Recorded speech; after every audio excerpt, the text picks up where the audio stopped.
प्रांजल ज्ञान गंगा में आप सभी का स्वागत है। हम संक्षिप्त महाभारत पढ़ रहे हैं, जिसमें कि शल्य पर्व चल रहा है।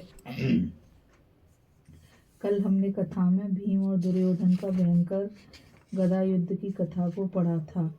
आज हम भीम के प्रहार से दुर्योधन की जंघाओं का टूटना, भीम द्वारा दुर्योधन का तिरस्कार और युधिष्ठिर के विलाप की कथा को पढ़ेंगे।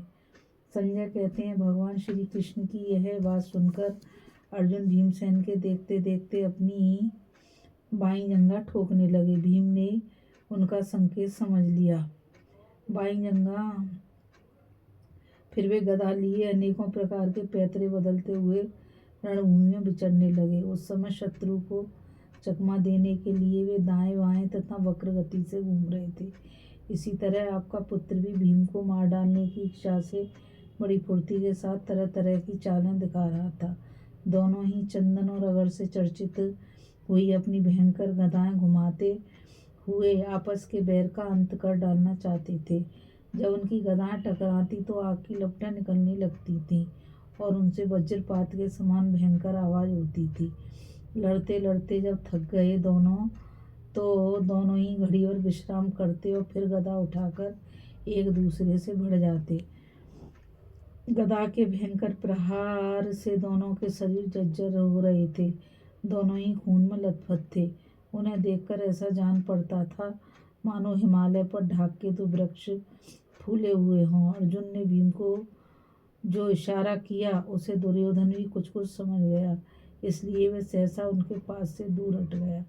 जब वह निकट था उसी समय भीम ने बड़े वेग से उस पर गदा चलाई, किंतु वह अपने स्थान से एकाएक हट गया, इसलिए गदा उसे न लगकर जमीन पर जा पड़ी। इस प्रकार उनके प्रहार को बचाकर दुर्योधन ने भीम पर स्वयं गदा का वार किया। भीमसेन को गहरी चोट लगी। उनके शरीर से खून की धारा बह चली और वे मूर्छित से हो गए, किंतु दुर्योधन को उनकी मूर्छा का पता न चला, क्योंकि भीम अत्यंत वेदना सहकर भी अपने शरीर को संभाले हुए थे। दुर्योधन ने यही समझा कि अब भीमसेन प्रहार करेंगे, इसलिए उसने उनके ऊपर पुनः प्रहार नहीं किया।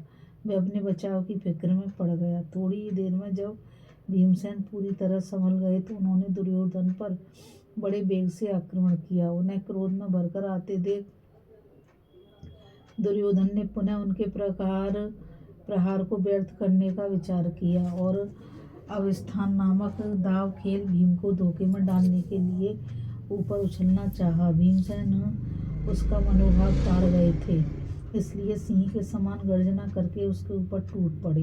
अब वह कूदना ही चाहता था कि भीम ने उसकी जांघों पर बड़े वेग से गदा मारी। उस वज्र सरीखी गदा ने आपके पुत्र की दोनों जांघें तोड़ डाली और वह आर्तनाद करता हुआ जमीन पर गिर पड़ा।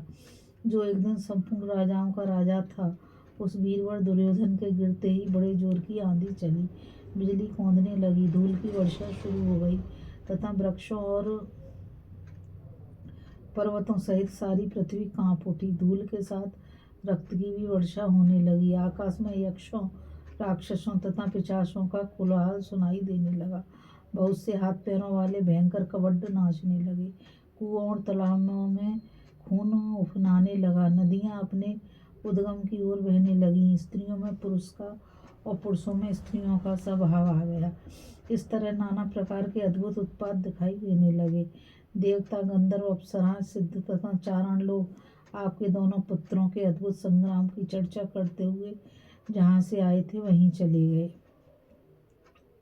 संजय कहते हैं, महाराज, आपके पुत्र को इस प्रकार भूमि पर पड़ा देख पांडवों तथा सौमकों को बड़ी प्रसन्नता हुई। तदंतर प्रतापी भीमसेन दुर्योधन के पास जाकर बोले, अरे मूर्ख, पहले भरी सभा में तूने जो एक वस्त्रा द्रौपदी की हंसी उड़ाई थी और हम लोगों को बैल कहकर अपमानित किया था, उस उपहास का फल आज भोग ले। यूँ कहकर उन्होंने बाएं पैर से दुर्योधन के मुकुट को ठुकरा दिया और उसके सिर को भी पैर से दबाकर रगड़ डाला। इसके बाद जो कुछ हुआ वह सुनिए। हम लोगों ने शत्रुओं को दबाने के लिए छल कपट से काम लिया था। आग में जलाने की कोशिश नहीं की, न जुआ खेला और न कोई धोखाधड़ी की। केवल अपने बाहुबल के भरोसे दुश्मनों को पछाड़ा है। ऐसा कहकर भीमसेन खूब हंसे। फिर युधिष्ठिर, श्री कृष्ण, नकुल, अर्जुन, सहदेव तथा संजय वीरों से धीरे धीरे बोले, आप लोग देखते हैं ना, जो रजस्वला अवस्था में द्रौपदी को सभा के भीतर घसीट लाए थे और जिन्होंने उसे नंगी करने का प्रयत्न किया था, वे धृतराष्ट्र के सभी पुत्र पांडवों के हाथ से मारे गए। यह द्रुपद कुमारी की तपस्या का फल है, जिन्होंने हमें तेलहीन, तिल के समान सारहीन एवं नपुंसक कहा था। उन सबों को सेवकों तथा संबंधियों सहित मौत के घाट उतार दिया गया। इसके बाद भीम ने दुर्योधन के कंधे पर रखी हुई गदा ले ली और उसे कपटी कहकर पुनः उसके मस्तिष्क को अपने बाएं पैर से दबाया।